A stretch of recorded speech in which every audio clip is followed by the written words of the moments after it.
Had the Secretary of State for Health given notice of the government's intention to further restrict our liberty to meet with one another in his statement yesterday, at least some of us would have been able to question him about it. What remedy is there for those of us who enthusiastically support the Prime Minister, but nevertheless want to restrain the government's ability to govern by order without debate?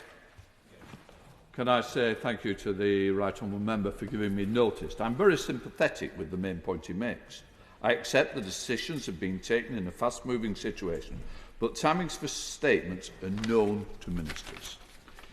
It's really not good enough for the government to make decisions of this kind in the way which show insufficient regard for the importance of major policy announcements being made first to this House and to members of this House wherever possible.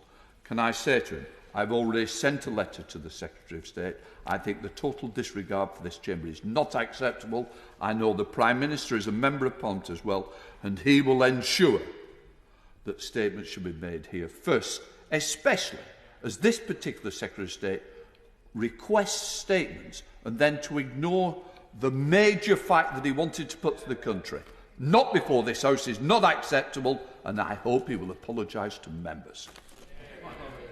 Is it the same point? Further to that point. Point of order from the right honourable gentleman from New Forest West.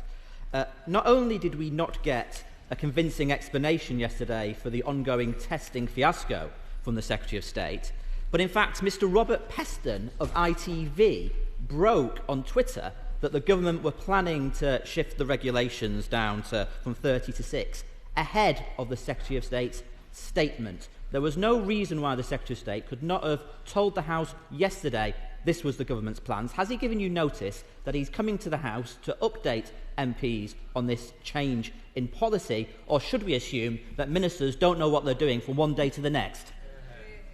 What I would take on board is the fact that it was all over Twitter. As this was going on, it obviously somebody decided to tell the media rather than tell this House. And what I would say is that I expect the Secretary of State to apologise to members and make sure that this chamber knows first when he was fully aware of what was going to be said later. And let me say, if this minister wants to run this chamber ragged, I can assure you now, I'm sure a UQ every day might just begin to run him ragged.